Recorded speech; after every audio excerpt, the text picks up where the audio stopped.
Natalie Holzer heboh joget bareng pacar bule, malah dicibir. Berita seleb terkini ex Sule, Natalie Holzer asyik joget bareng pacar bule di media sosialnya. Belakangan Natalie Holzer kembali menjadi perbincangan hangat publik karena punya pacar baru.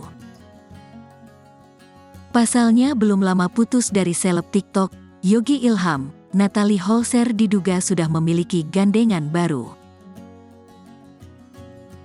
Bahkan, mereka pun sudah beberapa kali pamer momen mesra di media sosial. Terbaru, Natalie Holzer asyik joget dengan pacar barunya yang merupakan seorang bule bernama Ladislao. Dalam salah satu unggahannya di TikTok yang dilansir pada Senin, tanggal 23 Oktober tahun 2023, ibu satu anak ini awalnya berjoget sendirian di depan sebuah bangunan. Ladislao pun langsung berusaha menghalangi pacarnya yang sedang asyik bergoyang.